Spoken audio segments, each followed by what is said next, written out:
Okay.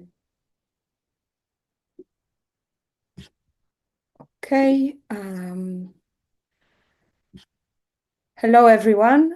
My name is Maya Kominko, and I'm very pleased to welcome you all on behalf of our project, Architectural Heritage Preservation in Times of War, the Ukrainian Model.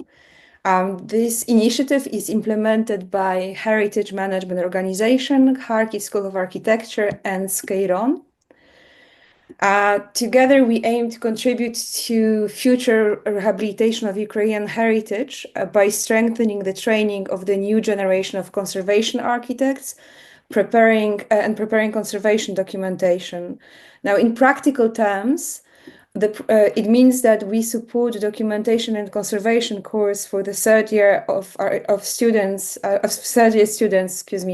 the architectural of Kharkiv School of Architecture, as well as training program for teachers from architectural schools across Ukraine. And this course aims to help them develop conservation courses in their institutions. What is very important is that all the documentation materials produced in the training will be usable in the future conservation efforts. Now, as a part of this project, we host a series of webinars with international experts whose experience and knowledge are important for preparing the rehabilitation of Ukrainian heritage.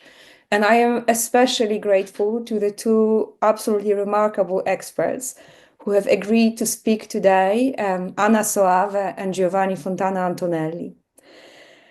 Anna currently heads UN Habitat Country Program in Azerbaijan. She has moved there from Iraq, where she has led the UN Habitat's effort to rehabilitate Mosul. And I'm just going to mention that before that, she has also worked in Afghanistan.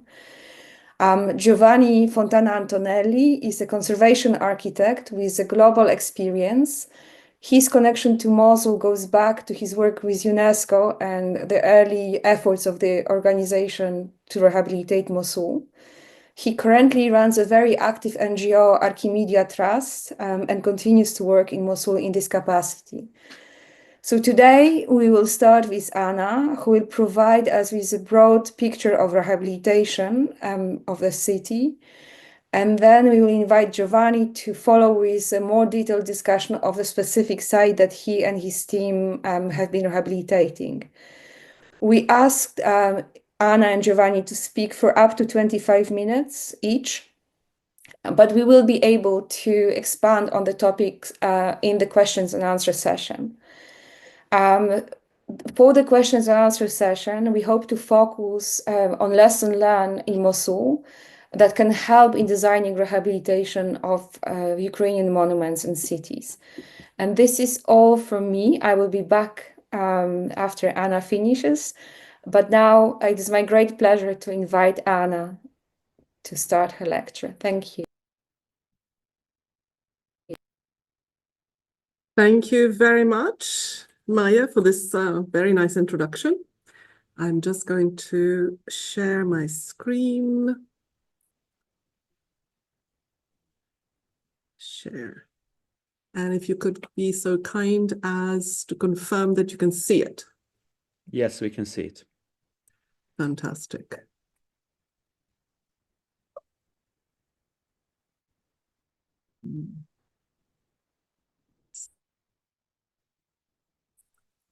Can you see the whole screen? Yes. Wonderful. So yes, it's for me, it's a real pleasure to be with you this evening. And thank you very much for inviting me to share with Giovanni my experience in contributing in some way, at least I hope, to the recovery of Mosul. Indeed, we worked together on several aspects of this. So you will hear from both of us some shared experience and lessons learned. For those who might not be familiar, well, UN Habitat is obviously an agency that is that works more on sort of cities, urban planning, housing, normative frameworks. And in Mosul, we were mainly asked to work on the old city of Mosul on the urban planning framework to support the resilient urban recovery of the old city and the return of the many inhabitants who had been displaced after the war.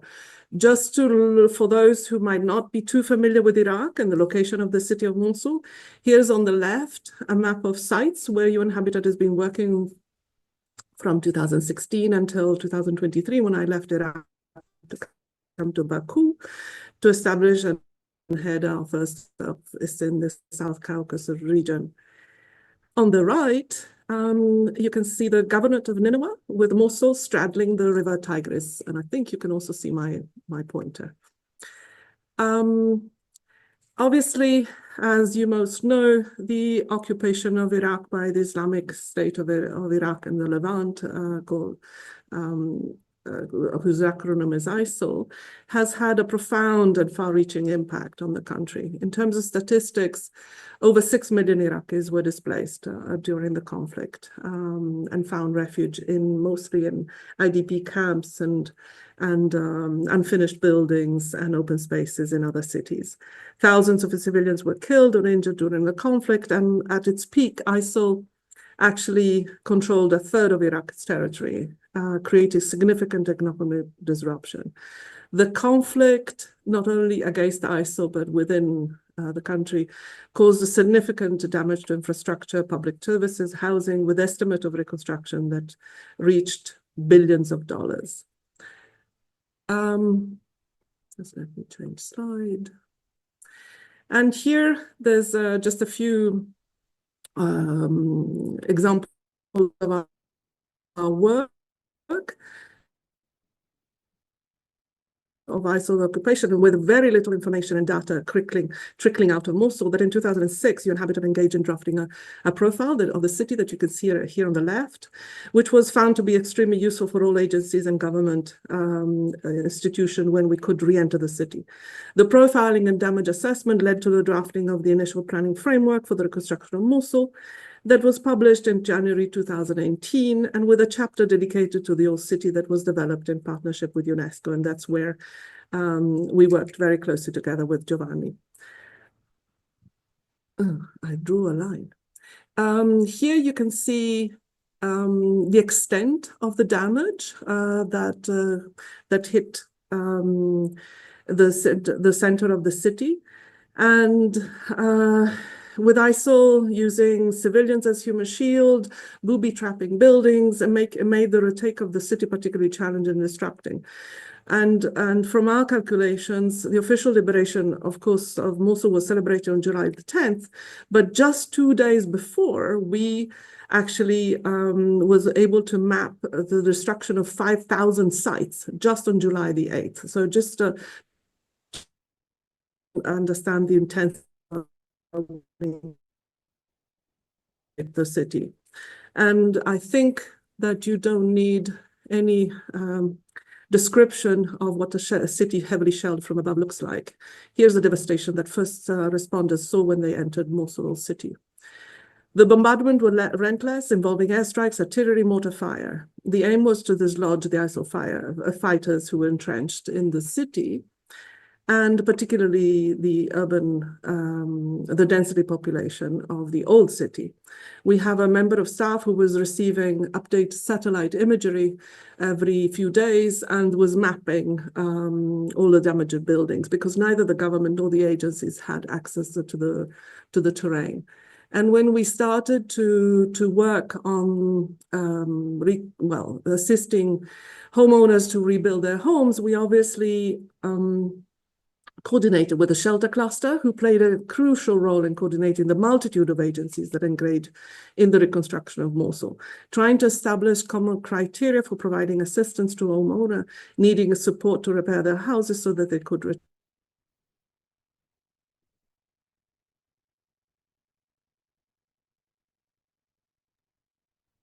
I think we might have lost Anna for a moment, so we will have to let's give her a second.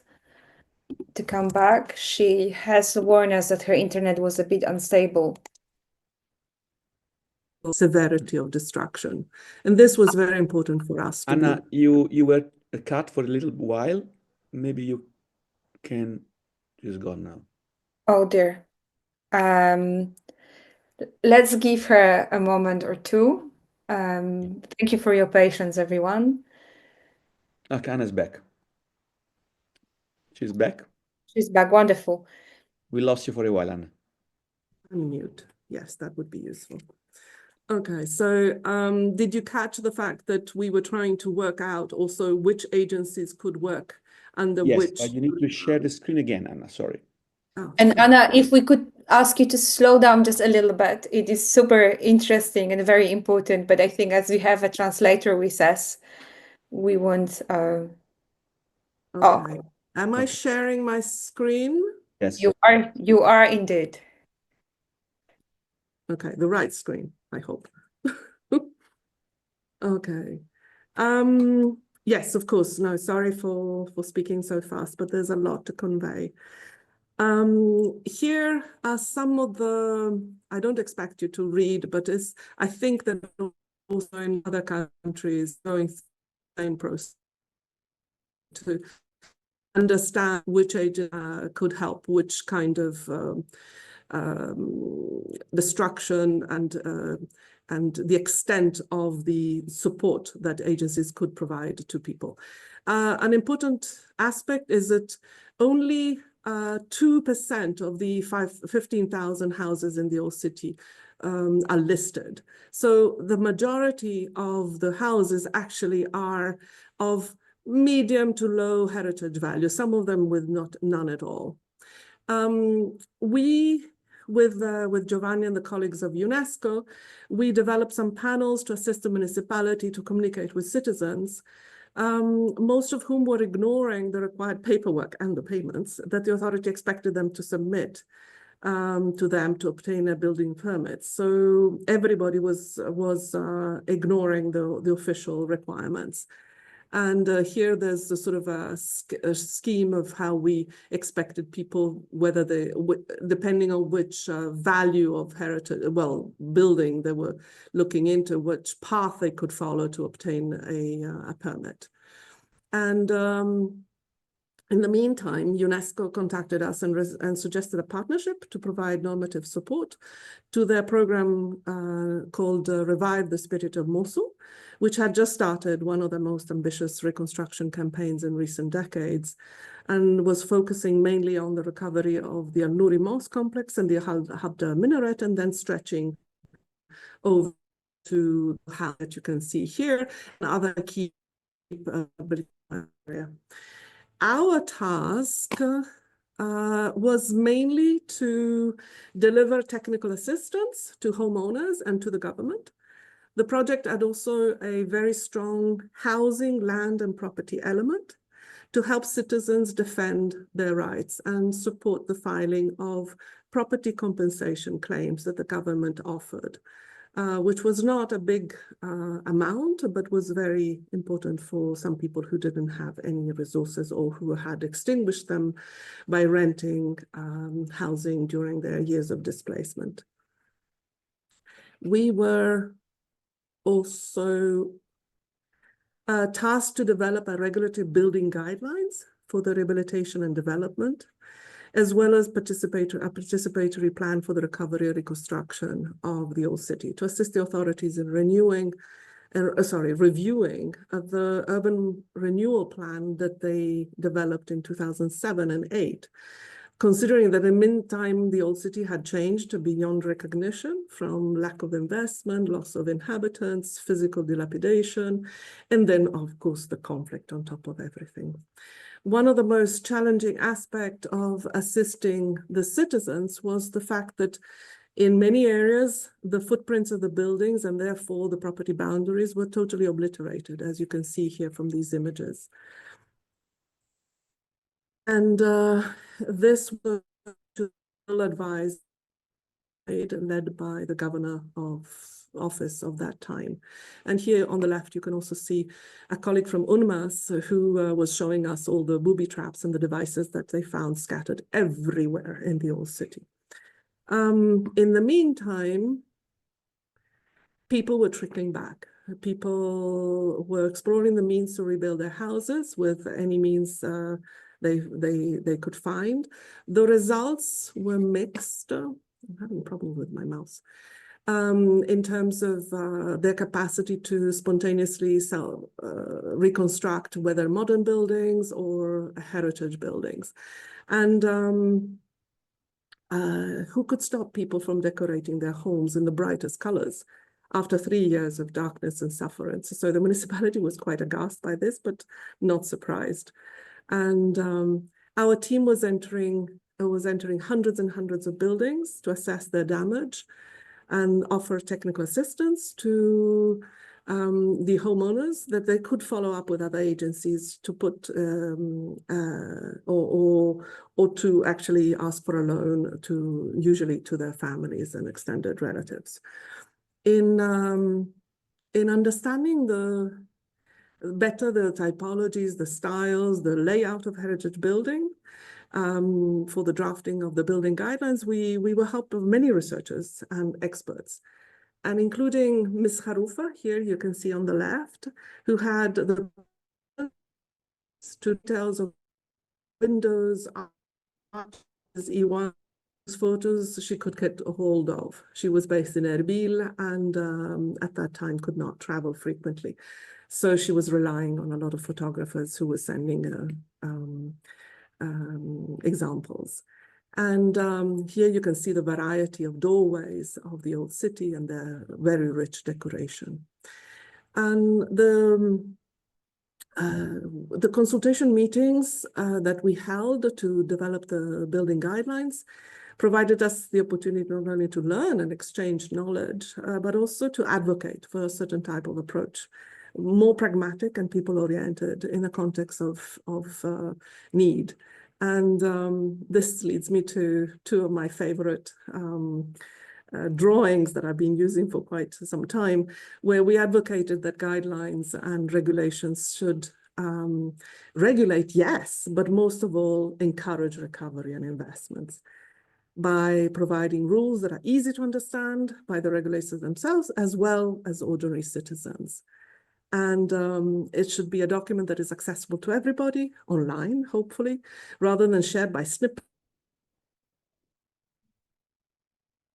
For weeks on trying to improve the original paperwork, this on the left, that was necessary to file a building permit.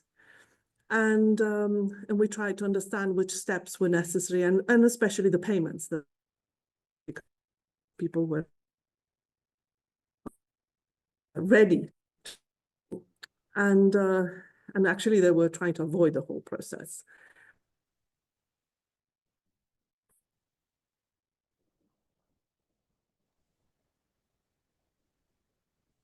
I think we might be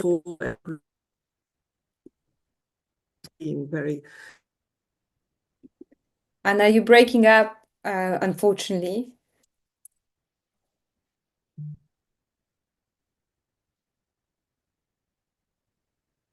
And were typically. We lost you again, and now you're muted. No, it's fine. I'm unmuted. Okay, you are. It's fine. Yes. So we were advocating for the loosening of the requirements by the municipality to install arch windows that they said were typical of Islamic architecture, when in fact there's a whole variety of openings, including rectangular. And also there's a precise sort of way in which openings are characterizing the facades, and we invited them to sort of analyze this on a street base rather than building by building only. And we focused a lot on land use. Use, for example, is not contemplated by the Iraqi code, but is very much part of the reality of historic cities and other parts of the city, by the way. And we also pushed for adaptive reuse to ensure that buildings of value would not be abandoned because not responding anymore to residential needs. We we were quite shocked to see in the Old City examples of very cheaply implemented koshk. A koshk is this sort of typical veranda of Iraq, but in this case, more typical of those that you can find in the southern city of Basra. And that was implemented by a donor that clearly had not conducted any research on the typologies of Mosul. The drafting of the strategic spatial plan for recovery and reconstruction was a result of dozens and dozens of meetings and consultations with utility departments, municipal staff, but above all, citizens. And the strongest aspect that we advocated for at the time, and it's contained in the report, is for conducting area-based urban planning and investments, rather than focusing all attention to single monuments and landmarks, and giving due weight to socioeconomic aspects as well as education, but above all, health, in a context where most families had members dealing with profound trauma and disabilities. And all this is covered by the report that we completed. We looked into several of the public services and looked at underserviced areas to find where maybe destroyed plots could offer for the government offer deals with the owners of, such as, for example, the transfer of development rights to other areas and so on, and to be able to offer then public services that were so much in need. One of the most challenging aspects of our work was actually trying to draft GIS maps of the land on the basis of the satellite imagery, and then trying to make them coincide with the digitization of the paper maps that the real estate office had, and then trying to develop a database for each of these buildings. That was, also because many of the properties are actually layered and they're not actually sort of clearly defined as one would hope. We consulted also owners of properties on the river front that I told you was heavily destroyed, and we found not only that they had deeds, but they were impatiently waiting for the authorities to give them permission to build. At that time, any reconstruction activity was forbidden by the authority, who had grand ideas about redevelopment. But many residents and experts were very much concerned that these plans could erase the rich heritage of Mosul Old City. And when I left, actually redevelopment plans were involved, well, were being drafted. The expropriation of the existing residents. And this has led to strong resistance from the local community, who didn't trust the government and were unwilling to sell the properties because they saw it as selling their identity. We produced leaflets to explain how people could file a compensation claim to the government for damaged property, and actually help them financially to go through this process, because it could cost up to $117 to file a compensation claim, and some families found that unaffordable. And these are some of the images of our lawyers helping people through either a hotline that we established by a phone, or also a corner in our office hosted by UNESCO, where we called the HLP corner, the Housing, Land and Property corner, to help families in need of assistance. We engaged a local NGO that employed volunteers to distribute our information flyers on how to file for compensation. And we also spent quite a lot of time with architects, including Ms. Harufa, to document the architecture of and the heritage of Mosul and the Old City, and to produce information panels. And we had several sort of consultations or explanation sessions to engage people. The last 3 slides still within the time. Every discussion that we had in the Old City triggered a lot of contrasting opinions, especially regarding the identity of a city. Is it the landmarks that define the identity of its city? And by the way, the minaret of Al-Hadba is completed now, so congratulations to the whole team. Or is it the landscape, the pre-disaster, whether it's man-made destruction or natural disaster? Is it the landscape with its imperfect layout, layering over time of buildings and rebuildings, not all, of course, of architectural value? Or is it its unique historic and cultural landmarks that define the identity of a city? And finally, are the inhabitants are key, I mean, in my mind, to define the identity of a city, and we should, as professionals, respect always that. And thank you very much for your attention. I would now like to hand over notionally the mic to my dear friend and colleague Giovanni, unless Maya would like to say a few words. Just to thank you, Anna, for absolutely masterful presentation. This was wonderful and very, very rich. So I'm sure there will be plenty of questions, but we will wait with questions until the end of Giovanni's presentation, and then we will open the question and answer session. So thank you once again. Giovanni, over to you. Thank you very much, Maya. Thank you very much, Anna, for this, well, amazing presentation. Actually, you touched upon a number of areas that, you know, I will somehow repeat and try to zoom in on certain aspects, because UN Habitat at UNESCO, when I was working for UNESCO at the time, we cooperated in this project, and it was probably one of the most successful cooperation between UNESCO and UN Habitat that I have in mind in a larger area, geographical area. I will share my screen now. Yes. Yeah. Do you see my screen now? The full presentation? Yes. Okay. Yes, we do. Yes. All right. Thank you very much. So I will focus a bit more on the historic urban landscape, as we say in UNESCO jargon. So what was damaged and at a certain point in an irreplaceable manner, because you have to know, let me check the skipping. Okay.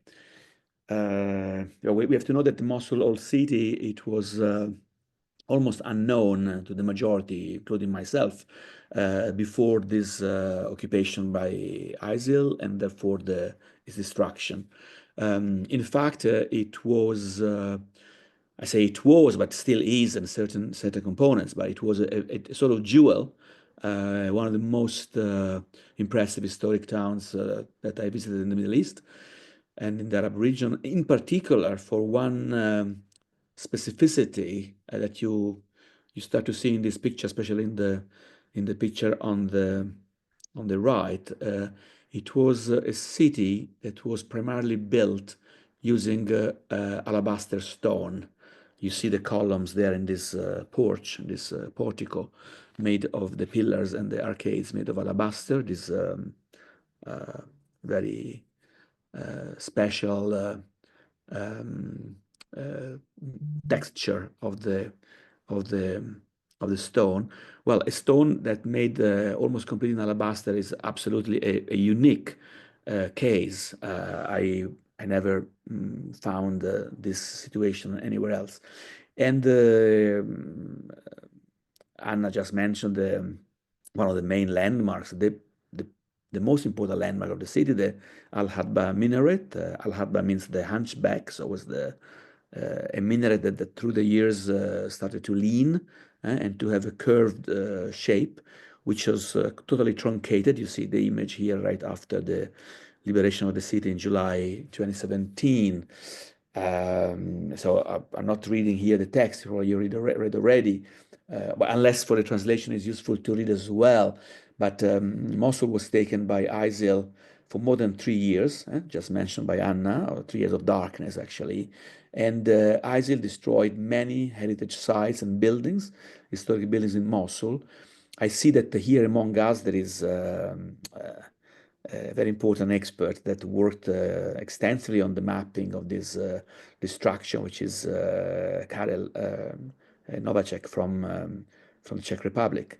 And I also see Alessandra Peruzzetto from the World Monument Fund as well among us today, very much engaged in the restoration and conservation of the museum, of the Mosul Museum,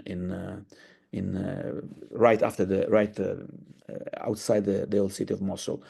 Then Mosul was liberated on 10 July 2017, as Anna said, but right before, on the 21st of June 2017, ISIL militants deliberately destroyed the minaret and the mosque, the Nuri Mosque, so basically destroying the symbol of the citizen of Mosul. Anna closed her presentation in a very inspiring manner, actually raising questions on what is the identity of the city, if it is made of its landmarks, made of its urban fabric, made of its inhabitants, the people who live there, and so forth. Well, I think we'll have certainly a debate right after the presentation about that, but I think that it's a mixture of all of this. Certainly the minaret, the Mosul minaret of Al-Hadba was a very important symbol for Maslawi people in Mosul, but also for all Iraqis. And one of our first concerns at the time was to rebuild this symbol, to recreate the unity, and to enable the reconciliation within the social fabric, the people of the different families and groups of Mosul, without missing the point, very important point, that Mosul was and still is a very mixed city in terms of ethnicity and the religious groups and languages spoken in the city. I may be mistaken on the exact number, but circa 20 different languages were spoken in Mosul for many years because of the different ethnic groups and religious groups. So these symbols, here you see a minaret and a church in this image, were somehow very much important also for the people themselves. Here I have a map, an historic map that shows a bit more in detail the two major historic assets of the city. One divided by the Tigris River. The Tigris River is a very important element. We saw riverfront images shown by Anna a few minutes ago with the beautiful historic housing front on the river. And the river of Mosul, and the Tigris in this case, is really the river that bear and brought to the city its richness throughout the centuries. Here you see the two main areas, the Nineveh Assyrian capital, which is now an archaeological site, partially built up with modern neighborhoods. The size, as you see, is very, very large. And other sites like the Kuyunjuk and Nabi Yunus hilltops, earth mounds, are until now on very important archaeological sites. But you see that the main historic town itself, then was built on the other bank of the river, probably because it was built around a number of religious sites, built around burial places, tombs, where people, cemeteries. And therefore, the medieval town of Mosul started to build on the other bank of the river when the Assyrian capital was not anymore in existence because of the the fall of the Assyrian Empire. Well, you see here a picture of the early 20th century, and that's quite interesting. You see that the city is not even fully built within its defensive walls. The red line, the red circle, is showing the unfortunately now almost entirely destroyed walls, historic walls of the city. And here you have a quick presentation of the main historic periods of the city, showing the very long and important periodization and layering of historic times, historic periods. From the Syrian, as I said, it was an important Islamic rule, started with the Umayyads, then Abbasids, then there was a Mongol invasion, which destroyed a number of monuments, then Turkish and Turkic tribes from the Turkmen area, until in the middle of the 16th century, the Ottoman rule arrived and basically stretched until modern times, until the British rule. This picture shows very briefly, and I don't want to take too much time on this, very briefly, the destruction, the intentional and deliberate destruction that was inflicted to important monuments of Mosul by ISIL in 2014, and less in the following years. There was a sort of propaganda message that was delivered in the very beginning of the occupation, which was saying we are in charge, we control the area, we control also history, and also in particular we can distract the public opinion, especially those who are specialized in heritage, from our real objective, the ISIL objective, which was in fact trading and selling, looting and selling illegally the very important historic artifacts of the history of the region. Their fury, their destructive fury, had some unfortunately some very iconic episodes, like the destruction of the Nabi Yunus tomb, later on became a mosque built in 1365 and blown up 649 years later on the 24th of July 2014. This was a major loss for the city, not the only one. Other important shrines like Nabi Gergis and Imam Uneddin and others were also the subject, the objective of their iconoclastic fury and destruction. This image was already shown by Anna, but I want to stop here for a couple of seconds more to show that to liberate the city from a very bad and nasty occupation, which was perpetrated by ISIS, which destroyed a number of buildings that we saw before, very important iconic landmarks in the city, the Hadba Minaret, the Nabi Yuni Mosque, and other places. The liberation of the city somehow concentrated the bombing on the historic core. You see there's a sort of red ball, red circle in the middle of the image, which somehow matches with the red perimeter I've shown before in the historic map, right? It's very similar, which somehow is giving us the doubt that there was also another sort of intentional punishment towards the city, its people, and the history of them.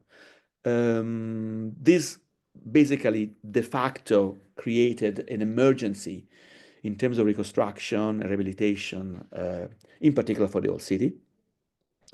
My predecessor Anna had spoken very comprehensively, and she managed to illustrate very well that the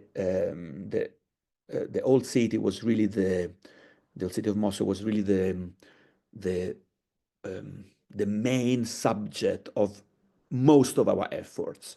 UN Habitat, of course, worked on the entire city, and you see the red dots, the damage, the bombing happened everywhere, especially in the bank of the river, which is now on the left of the image, but also on the other side, in the eastern Mosul. So West Mosul was the mainly damaged, in particular the old city, and this is how our efforts then concentrated into this area. Here, if you allow me, I don't know exactly the time, but if you want, I can show very briefly a drone footage of the situation of Mosul in February 2018 in the old city. This is a video that I commissioned to a French company, Iconem, in order to have a first understanding and extension of the damage, or the magnitude of the damage. Here you see, the name of a number of important buildings. This is the Al Tutunji house. You see the beautiful alabaster carved stone facade of the E1, one of the two big E1s of this building, now fully reconstructed thanks to the Ali Foundation. And you see, anyway, somehow this structure that didn't spare any single building. Anna mentioned the numbers, about 5,500 buildings severely damaged within the old city. These are the Dominican Church, for instance, and other, of course, views of the damage extensively brought. This is the Bastabia that was inflicted to the city. Now I try to move, yes. And this is something that I put this because I think it's very relevant for the situation in Ukraine today, especially for all cities, but not only. I call this emergency operation triage, deriving from the medical jargon. Triage is a word coming from French word trier, which means to select, to choose, select. And actually, you have to select the priorities. Is a prioritization of the actions to be taken in the aftermath of the crisis at the very beginning of the reconstruction efforts. And here I listed a few keywords. You have emergency measures because a number of buildings are at the risk of collapse and they can produce further damage. You need to raise funds because any type of operation is extremely expensive, and it will engage very intensively the organizations, the agencies that are committed to reconstruct the damaged areas. You need to activate a planning facility, because without planning the interventions, also Anna here had shown a number of intervention, a bit naive, with many colorful facades, trying to counter, of course, the years of darkness during the occupation of ISIS, etc. But planning is so important. This was our joint effort of UNESCO and UN Habitat to enact, to start and work on a planning framework. But at the same time, you have to undertake your research, because you cannot work in an historic site without understanding the history, and therefore the research. And here we have persons like Alessandra and Karel that are really working on historic sites as well. And then managing the stakeholder relations, including the community. Here, stakeholders, I strongly want to emphasize it's important, is to understand the needs of the community. Anna had shown very consistently a number of images of community, how they could reclaim some funding for rebuild their building, the houses, the family property, etc. And in one word, mobilizing our teams, our staff in a manner that would be meaningful for the people. So in one word, managing the complexity. Here is a very quick. I'm checking the time. Please, Maya, tell me how many minutes I have so I can adjust. 14 more minutes. 14 or 40? Yes. 14. Oh no, 1-4. Okay, all right. So within the research framework, our first concern and idea was to look into the past, to see what are the lessons that we could draw from the past. And of course, our memory went immediately to the World War II. Cities like Dresden, Le Havre, Rotterdam, Florence, just to name a few. We have many more than that. And then also looking at the more recent war destruction, like the former Yugoslavia, Mostar, its Stari Most, its bridge and its historic town, etc. But also earthquake and fire, I mean, other natural disasters, natural catastrophes that could also be used. Although here we need to be very clear about the fact that a conflict has, I mean, apparently has a number of similarities with the destruction, demolitions of an earthquake, let's say, the major natural catastrophe, but in fact is much more profound, is much deeper, because in the face of a natural catastrophe, there is a sort of acceptance of the situation by the population, which is much less accepted in the case of a man-made or human-made disaster like wars and conflicts. And this is why the entire dimension of the PTSD, the post-disorder, post-traumatic stress disorder, it's a factor that should be included heavily and strongly in any type of reconstruction. So the work with the communities at the level, yes, of their family, the assistance to the families for reconstruction of their houses, but also assistance to the people, especially the youth, the children that are subject to this type of catastrophes. Here, very, very quickly, there was a long presentation about this. There is no time today, but I go through a couple of examples, 2-3 examples of the few I presented in the first slide before. Dresden, there was a reconstruction of the historic town of Dresden, which was done by the German government as it was, à l'identique, as they say in French. The Frauenkirche here, the major church in Dresden was rebuilt. You see the image before, immediately after the destruction and after its reconstruction, was rebuilt exactly as it was. But the same thing you cannot tell for the historic town, because you see, for instance, this image very well from the bottom in black and white, and the color image below, the density of the fabric.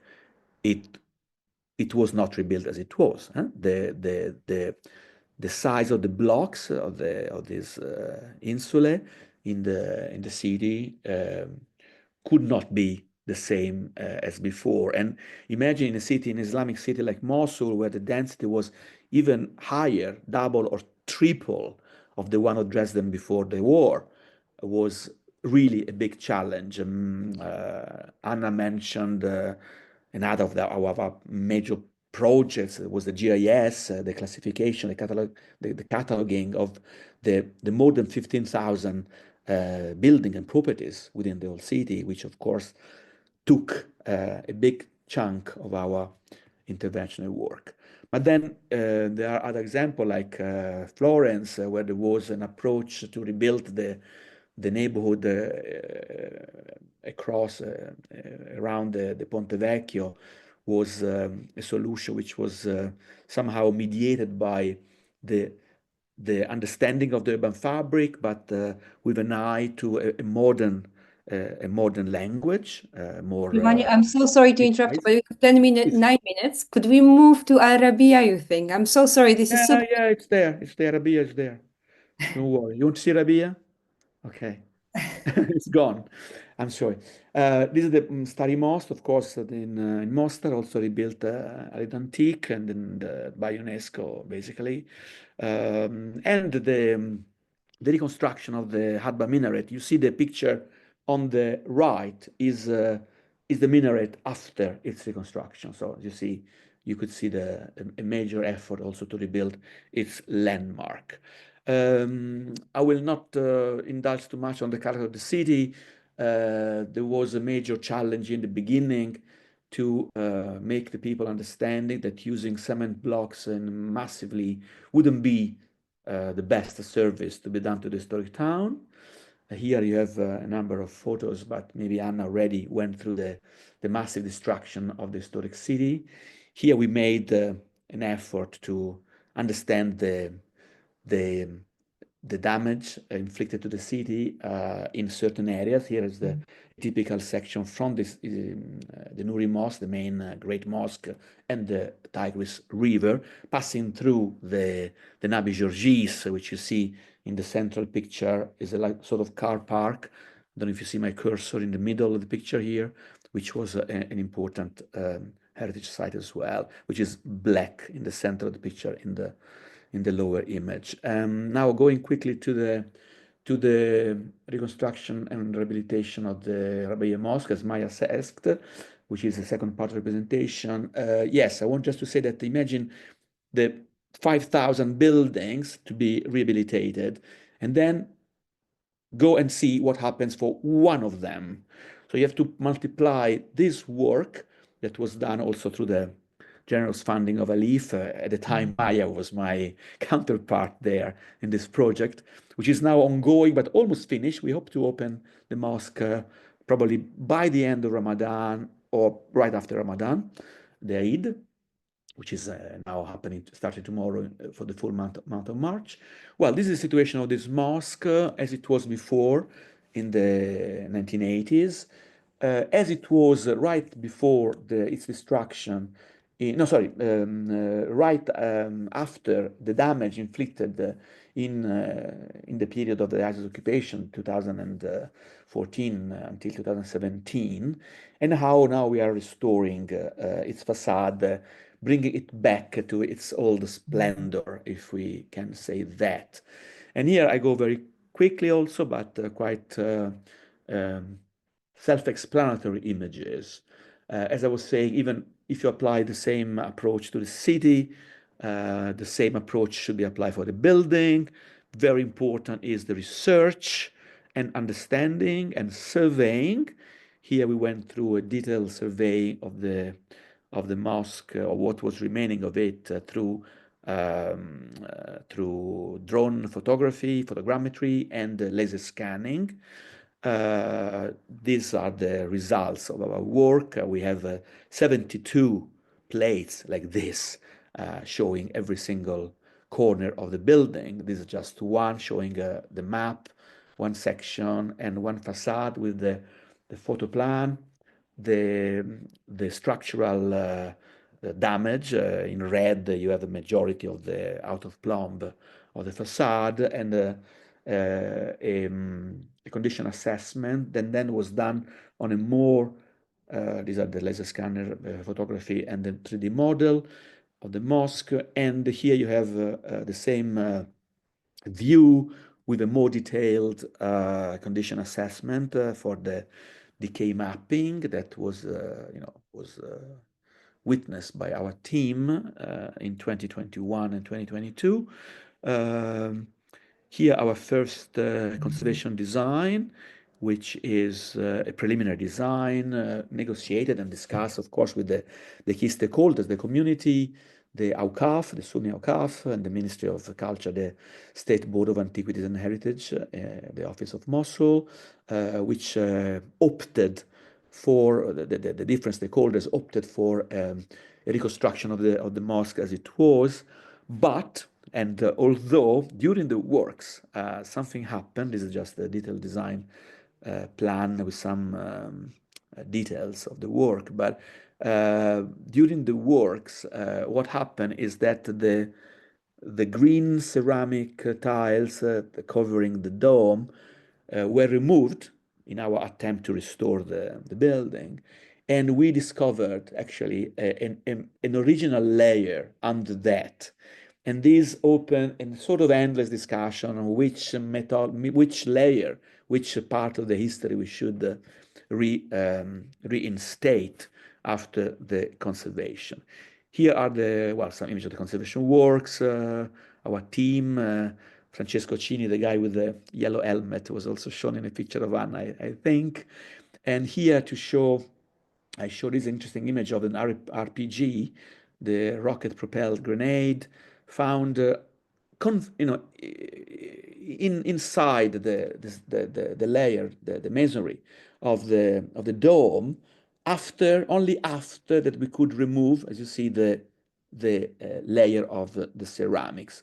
We found more than 65 unexploded grenades in one building, in this building. Imagine when you have to multiply this to the entire city made of 15,000 buildings. I'm thinking of you guys in Ukraine right now, because this the issue of the demining is really a major concern. I close with this image of the mosque taken through another drone footage maybe a couple of weeks ago, maybe 3 weeks ago. It's almost done. Or hopefully with the pleasure of Maya, who witnessed the beginning of this project from the very onset. And I thank you for your attention. Thank you, over. Thank you, Giovanni. This was absolutely wonderful. Thank you both for absolutely fantastic presentations. I think that we have, you have both covered what I think are the most important aspects. So, what do we really, what it is that we prioritize? What is the city? Is it are these the monuments? Are these people? And what does it mean to conserve? Does it mean restore as it was? Just immediately before the conflict or before things were changed? So these are all very valid, very, very important questions, but there is something almost more important, if I may say so, in a chat. I think that in these dark times, I think any solidarity is very important. So I would really like to thank Abdulrahman Firas for his lovely message from the healing city of Mosul to all the Ukrainians. If there is a will, there is a way. Hang in there. And I think that this is a message that we all have to keep in heart and we have to learn from, in addition to everything that Anna and Giovanni have taught us during this lecture. I also would like to signal that, as Giovanni said, there are several friends here who have worked in Mosul alongside Anna and alongside Giovanni. There is one that hasn't been mentioned yet, but if I will use my prerogative of a moderator and ask him to say a few words, Luc Bourreau, who has been working on conservation of several churches in Mosul. Luc, if you could unmute yourself and maybe add a few words. I don't know if Luc. Ciao. I don't know if Luc is still with us. Okay, yeah. So thank you so much. Thank you so much, Maya. It's really a coincidence because we happened to talk a few days ago, and you proposed very nicely that I say a few words during this call. It's so nice to see old friends. I see Karel Novacek. I see you. I see Anna, Giovanni. It's just great. So I work for an NGO which is called Œuvre d'Orient. I used to be based in Iraq 2 years, 21, 23. And now I'm speaking with you from Armenia. From the north of Armenia, it's minus 20 degrees centigrade. So it's okay. Anyway, the hotel is heated. So I just wanted to say something very different, I think. It's lessons learned from my experience. I've been involved in this. I've been leading two important restorations to emblematic churches in Mosul, Martoma from Syriac Orthodox, Altaira from Chaldeans. And I'll focus just on Martoma. Martoma used to be one of the first churches built in Mosul. It has been changed over time. It has now 5 naves, which is rare for a church for historical reasons. It has been modified in the 60s, 80s, 2000, heavily with heavy concrete added on the church. And it has been severely damaged with a lot of unexploded ammunitions and a lot of destruction of stones and wood. So to focus on lessons learned, I would say that there is something common between Mosul and Ukraine. It's really demining.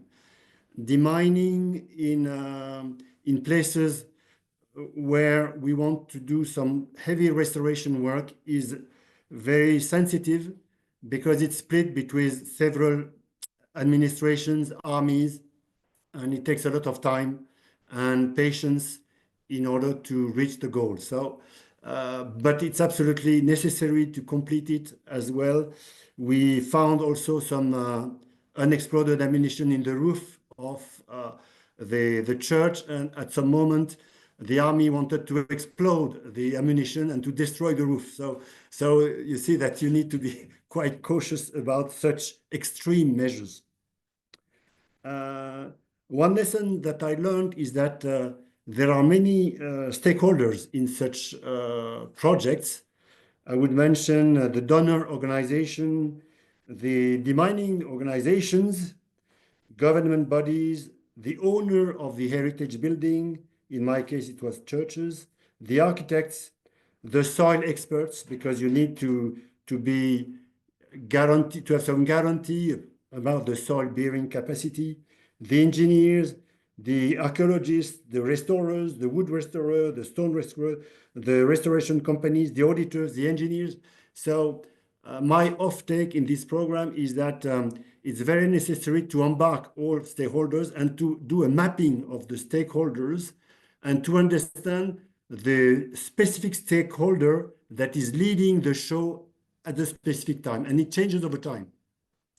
And so by identifying the driving stakeholder, you can align with this stakeholder and progress.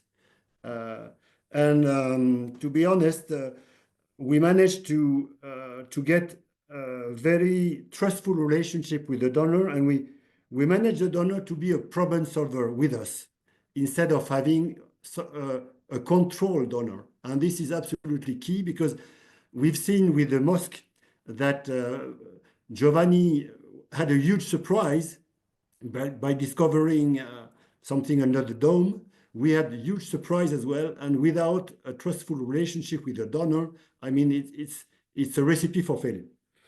And then I don't want to be too long.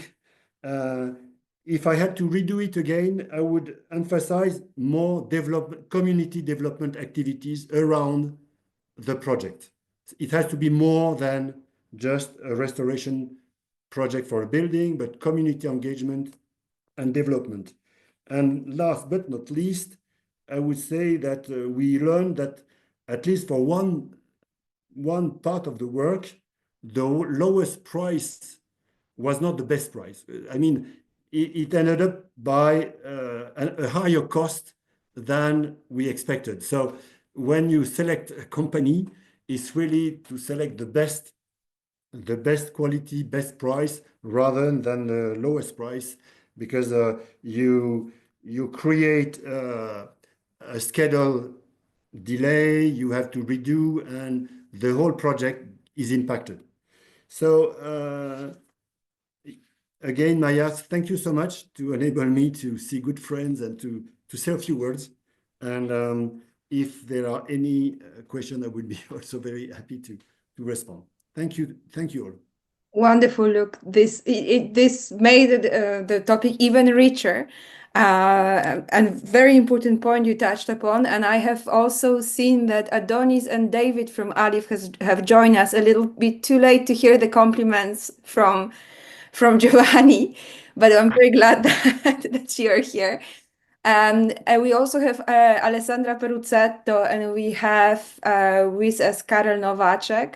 There are some questions in the chat, but and we also have an option of everyone just asking the question. Please, in such case, just raise your hand, and I will give voice to people one by one. And when you ask a question, it would be very nice if you could introduce yourself. But maybe if Alessandra and Karel would also like to say a few words, maybe David and Adonis from the point of view of funders. Alessandra? Sorry to call on. Less and sorry, I should have said that we are really looking to as all the speakers, all the three speakers made it very clear to pull out the lessons from that are useful for our Ukrainian colleagues, and I think that there are plenty. But I think we might have lost Alessandra. No, I'm here. Ciao Alessandra. Hello, ciao, hi. Hello, ciao Anna, ciao Giovanni. Hi, everybody. Yes, very fast, and just saying, well, War Monuments Fund is working at the restoration of the Mosul Museum, as Giovanni said, and it's supported by Alif, and we're working with the Louvre and with the Smithsonian Institution, and sure the State Board of Antiquities and Heritage is really a big effort all together. So it's a consortium of people working together, and to connect to the conversation of today. Sorry, I have a parrot who is complaining and is disturbing, and it's important how the conversation today and the destruction and the post-war recoveries, how we are speaking about it in the museum. So the museum is also thinking about the restoration of the museum has been really seen as part of the landscape, of the urban landscape of the city. It's not it's a modernist building, it's not a traditional building, but it's an important modernist building from an important Iraqi architect. So it was also to add this layer to the history of Mosul, so the importance of the modern Iraq, and also is how now that we are starting working in the museography, is how the destruction of Mosul, how this brief but tragic moment of the city can be also narrated inside the museum. So is this adding a layer of what happened in the city in the narrative of the museum of the city itself, which is also a museum for northern Iraq. So this is the contribution that in this project we would like to give to the post-conflict reconstruction of the city of Mosul. And Karel is also will be part also of this process of describing this part of the destruction of Mosul in the narrative of in the museography of the museum. Wonderful. I think, Karel, you have no choice but speak. Thank you, Alessandra. So that was a very important point. Also, how do we commemorate destruction as a part of history? And how do we include this in the reconstruction process? Karel, if you are still with us, do you want to add a few words? Yes, thank you. Good evening to everyone.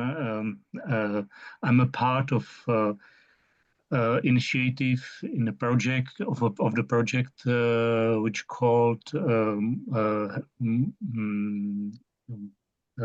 Monuments of Mosul in Danger. It was founded spontaneously in 2014 when the ISIS started to destroy the city, and we tried to collect all the memories, all the documentation, all the data about the disappearing landmarks, and our activities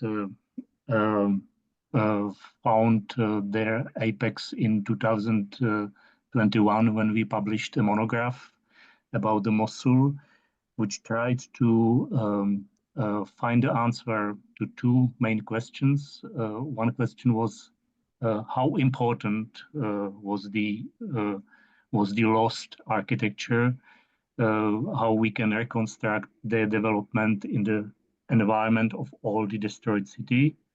And the second question was the reasons, the background, the ideological background of the destruction. Why the ISIS approach it to this complex and deliberate destruction of the monuments and the city. So so that's our ratio or contribution to this complex question of the urban destruction and urbicide of Mosul. I would like very appreciate the lecture of Anne and Giovanni, which gave me very balanced perspective of the current activities of UN Habitat in terms of like global and detailed approach, global in the terms of a general urban tissue and urban neighborhoods, which are reconstructed in joint activity, in joint cooperation with the local inhabitants, and the results are very well visible. If you visit Mosul, there are several neighborhoods which are restored in very well manner, in very well way. And maybe for conclusion, I'd like to point out that one of the most important thing from my point of view is the documentation. Today in the era of digital documentation, when you can obtain very easily documentation of good quality by digital means, with the use of methods like structure for motion and laser scanning, etc. It's really necessary. It's very important to do it in any way, in any time, and every step in the reconstruction should be documented for future, because we have seen in the lecture of by Giovanni that in Europe and also in Mosul now, either immediately after the destruction or later after several generations, the local communities will decide to build replicas of the important lost landmarks, or all valuable or several valuable building neighborhoods. It's like process of healing of the trauma to build the replicas. So for this immediately, for this process, we need support in terms of documentation. Thank you. This is wonderful. Thank you so very much. And thank you for touching on a very important aspect of healing that I think we have already, that all of you have in a sense touched upon. Before we wait for any raised hands, there are some questions that appeared in the chat. So I'm going to go ahead and ask them. And the first question is from Olesia from Odessa, who is asking, who explains the situation that for 3 years the city has been attacked by rockets and drones. The historical heritage is suffering, and people are too. The Union of Architects of the region has gathered active people who want to help with monitoring of the affected buildings, creating database of necessary information, etc. But there is a basic and very difficult question. What international organization can they turn for help? Can they turn to for help? And she means financial help as well as advisory. Anna and Giovanni, but all of you really, what would you advise? And also maybe maybe our colleagues from Alif would like to forgive me for calling you, but I feel we are among friends. So Anna, Giovanni, would you like to start on advisory and on funding aspects? Anna, you want to start? Shall I start?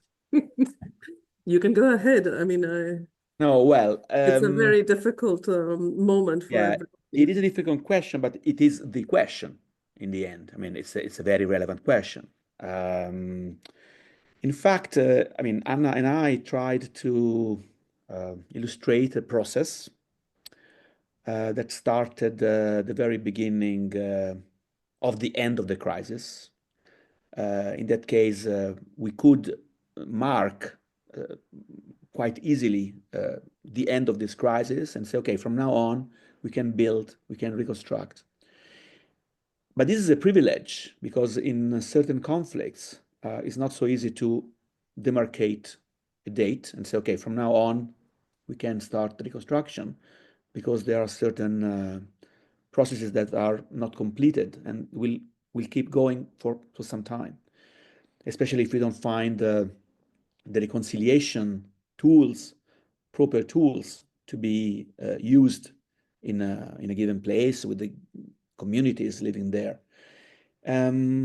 Your question is about, I mean, who are international agencies we can help? Well, the agencies for heritage are quite known. I mean, I come from the UNESCO area of work, which is heritage.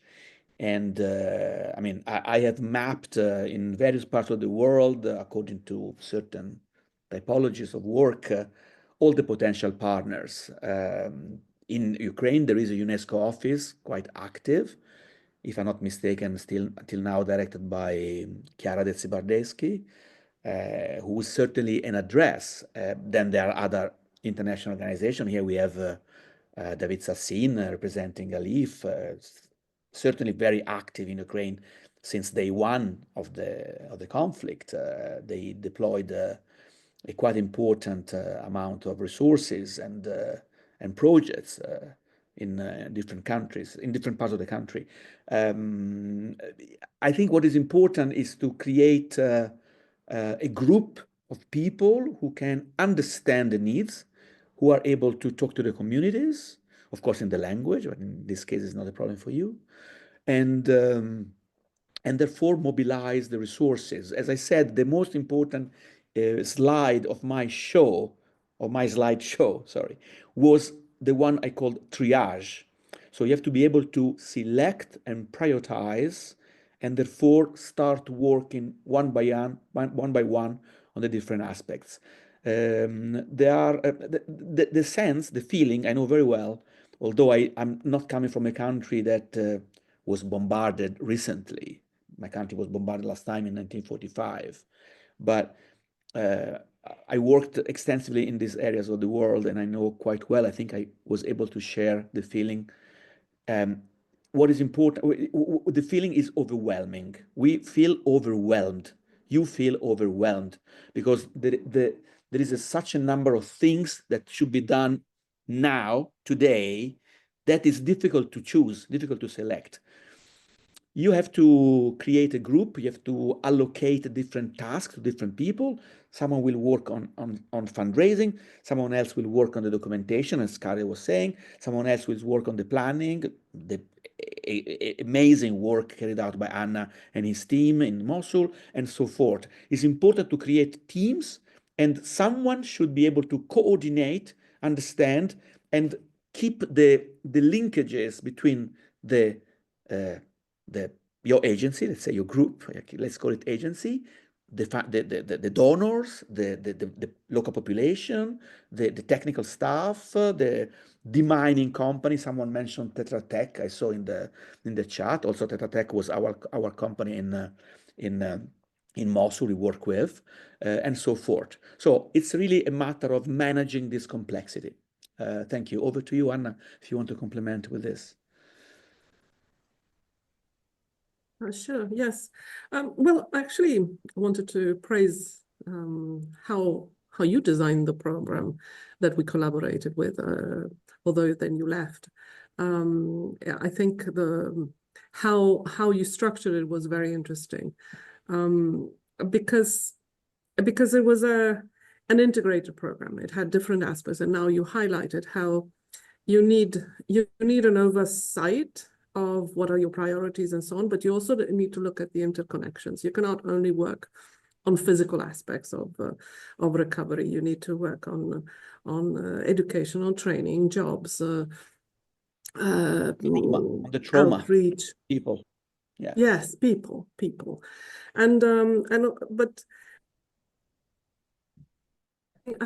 also when we were working on Mosul and we were trying to look ahead, we were trying to see how maybe we need to move from funding, so transferring resources from a financial contributor to a recipient, whatever, to financing.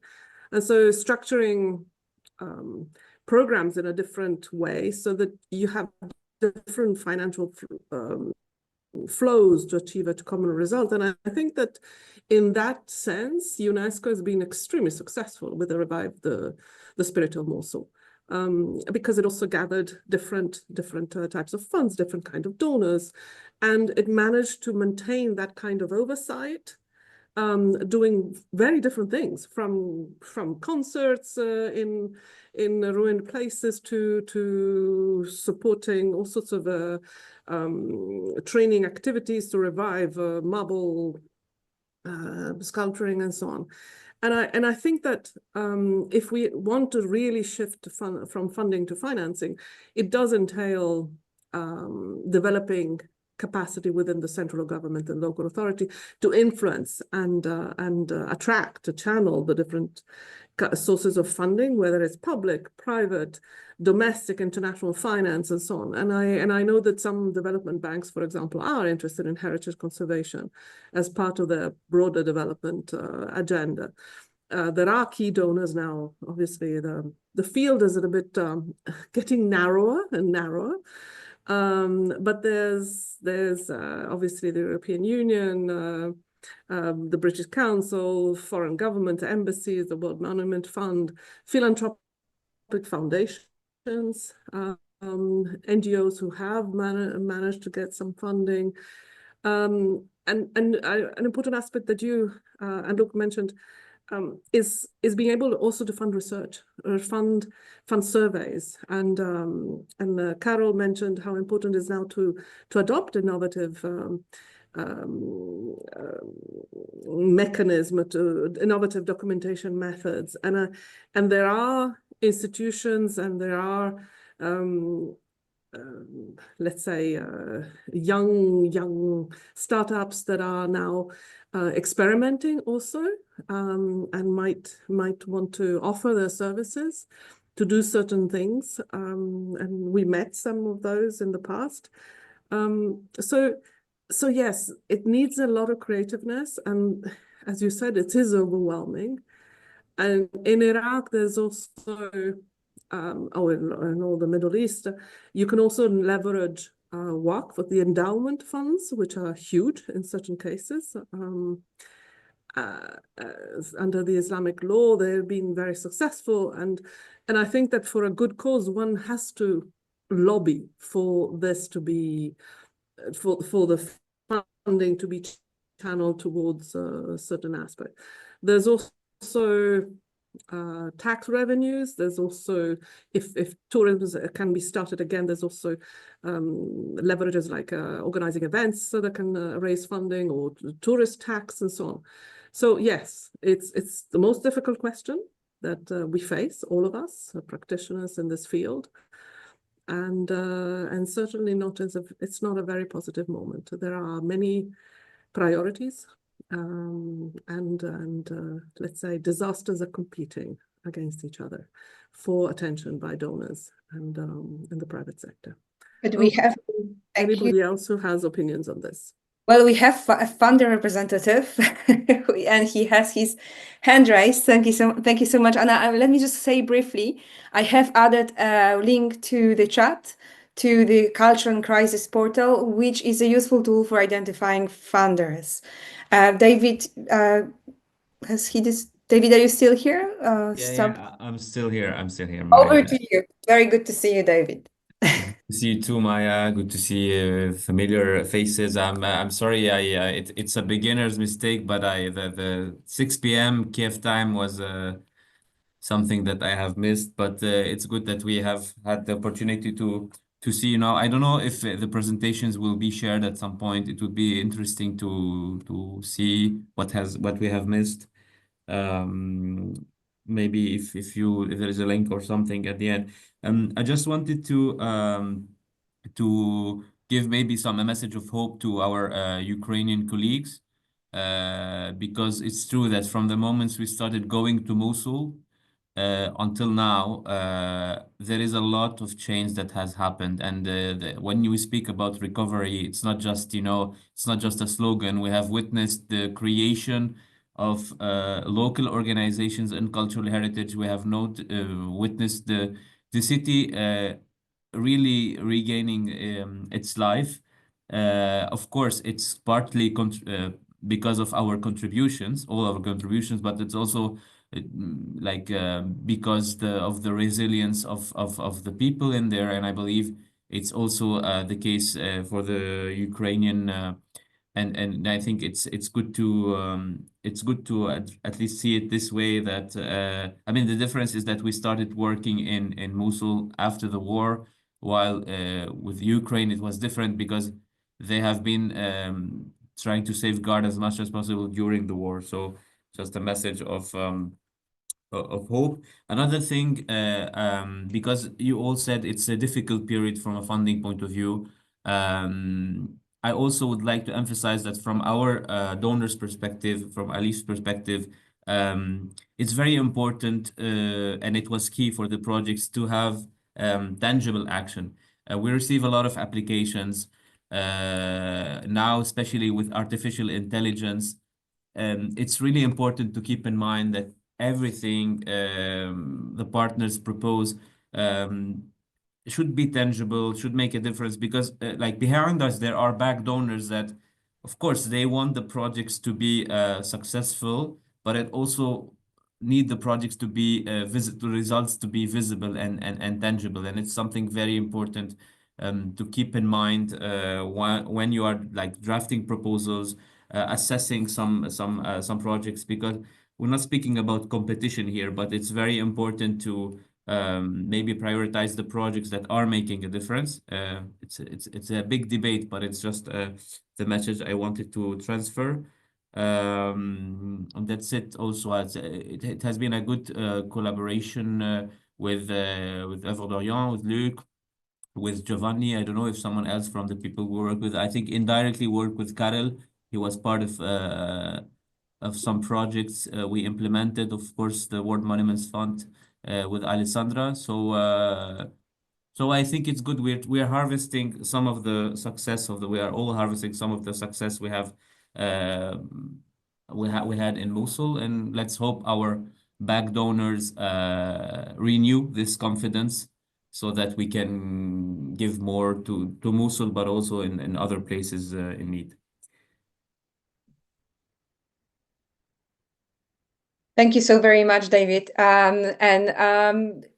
It's so this is, I think, maybe we should clarify to everyone that David represents a funder, Alif, and therefore the words, what he advised you all on applications, on tangible results that are needed, is maybe something that to consider. But I think that it's also important to remember that fundings are different. And as Anna said, it's not only foundations, there are also other modes of funding. So if one funder can't support for whatever reason, I think the message is not to get discouraged, because the funding landscape is very diverse. I would like to also, so thank you all very much for this discussion. Thank you, David. And the recording of this lecture will be shared, so which I hope is a good news. There is another important question in the chat, which developed into a bit of a discussion in the chat, which is on training on the mining. And now I know that all of you who work in Mosul and many of you who work in Ukraine have extensive experience, maybe more extensive than any one of us would wish to have. But you have extensive experience on Ukraine. So could you advise on training in the mining? I mean, what I would say is that the mining is best left to excuse me, to professionals, and what is needed as a form of training, from my point of view, I'm sorry to take over here, is how to avoid the danger, when to know not to go into a building. But maybe Anna, Giovanni, Luke, Karel, Alessandra, David, and I think also Adonis, if you or anyone, what are your views on training for the mining? Who wants to go first? Well, I can also break the ice, so the time will be very short. Well, demining and the issue of the rubble and the unexploded ordnances is a very, very important topic. Well, first of all, we need to understand that the international companies like Tetra Tech or Mine Action and others are great companies and very specialized, but they do not demine the ground. The ground is demined by the army, the local army. So the soldiers of the army specialize in demining, that they will carry out the physical operation of demining. The international companies are there to coach, are there to support, are there to train, are there to make the surveys, etc. But the physical operation is done by the army itself. This is an important point, because sometimes we may be misled that this international company coming from UK, US, wherever, Germany, Italy, France, are those who are operating the physical removal of the risk, of the threat, of the hazard. It's a partnership, again, it's partnership, and without the local people, in this case, people trained in the army to do these operations, there would not be demining. And then there is another major element connected to this, which is the disposal of this thing, because one thing is the demining and one thing is the rubble removal and rubble disposal. We are talking about millions of tons of rubble to be disposed somewhere, and this creates another major concern operation, because it requires resources, requires money, requires time, and especially requires decision making. So where we have to dispose of these things. Sometimes we can throw them in the sea, in the desert. In another situation, we don't have this opportunity to dispose them in wastelands. So it's a very complicated process. Over. Goodness, sorry, I'm speaking while muted. David, I think you had your hand raised. Yeah, thank you, Maya. I think it's a good idea. I mean, I agree with what Giovanni was saying about how complicated it is. I think it's a good idea to have some kind of knowledge about how complicated this is, how to maybe coordinate with the demining team, and how to include it within a project, because most of the projects we have launched, I think everybody was surprised at the end, so that in terms of budget and in terms of calendar, it wasn't fitting any of these. So I think it's good to have this in mind so that nobody's surprised. But at the end, to perform the action itself, I think this is another level of complication, and I think it's another level of risk, because at the end of the day, even in the conservation field, we cannot know everything. So think about like even fields that are more in the military. So I think it's so much of a risk Now the coordination with local army or with the army or with private companies,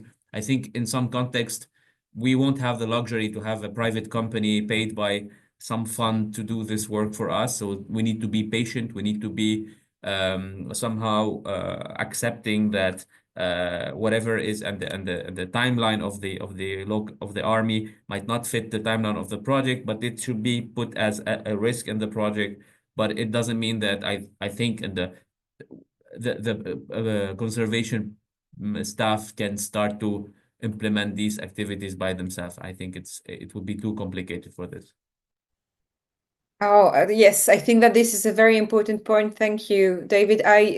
Look, I'm sorry to call on you, but I think that it's very important to hear your voice on your adventures with.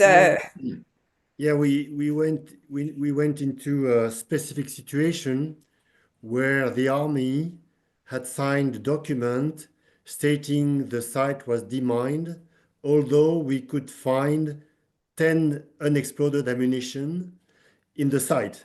So we had to be advised by some smart companies to find a way to avoid saying that the army had not demined properly, but to enable a professional company to fully fulfill the demining. So we went into a tricky administrative process to manage both the army and the company Tetra Tech.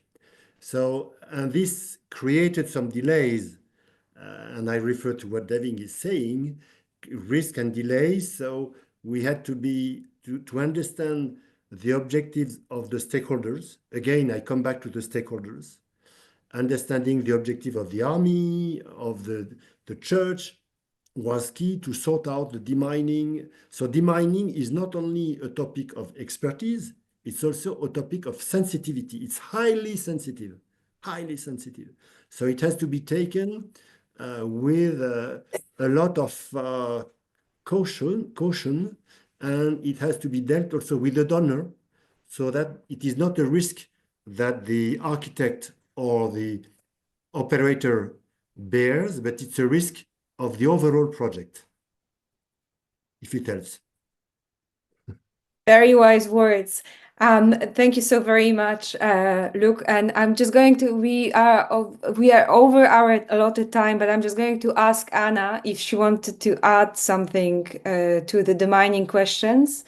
And other questions that we have received, I propose we answer via email that we will send together with the link to the recording of this lecture. But Anna, any words of wisdom on demining from you? I completely agree with what Luke said, that and the previous and David, but it needs to be factored in the proposals. One cannot forget about it, because otherwise you risk upsetting everybody, both the donors, the stakeholders, who get very upset because it's considered unprofessional not to consider that. I'm actually here in Azerbaijan, and we have a project to redesign 2 villages in areas that were heavily demined, and the whole process is run by the government, which is quite an exception to the rule. It's 95% funded by the government, and it is calculated that it will take them 25 years to demine the area that was occupied until not so long ago. So, and we had a meeting with people from Laos, whose demining is funded 95% by donors. Whilst here they find themselves in a complete reverse situation. It's 95% funded by the government. So obviously that also gives different perspectives to people. But yes, demining is the base for the return of people, for reestablishing livelihoods, to restart the economy, housing, and so on. So it's the fundamental aspects of any project. Over to other more specialists in this realm. I think that, thank you so much, Anna, but I think that in my role of the moderator, I'm afraid I will have to slowly close our meeting. But well, let me express thanks to all of you once again for wonderful contributions. And the last remark I would like to make is that it was exceptional to see that Anna's and Giovanni's presentation gave start to this discussion. And I am conscious that it became very much discussions among people who are friends and who worked together for many years in the city that was rebuilding. But I hope that to our Ukrainian colleagues, it also showed that really we represent very different areas. We are architects, archaeologists, funders, planners, urbanists, and one of the forces was that we all worked together very closely and we had a very open discussion. I think that also, Anna, your last contribution here, it was an important reality check on how long things can take after war. But also thank you for stressing again that there is no one way of doing things. So if one way doesn't work, please don't get discouraged. There are other ways to explore. And I think with that, I'm going to thank everyone and wish you a wonderful Friday, well, wonderful weekend. And I hope to see you all again at other webinars and hopefully also in person, celebrating victories and peace, and talking about rehabilitation of Ukraine's and other countries that still experience war. Thank you so much. And thank you so very much to our wonderful translator, Oliena, and to two wonderful colleagues, Athena and Vera. If you could show yourself as well, who have been quietly running things behind the scenes. So thank you also very much for being wonderful as always. And until the next time. Bye, everyone.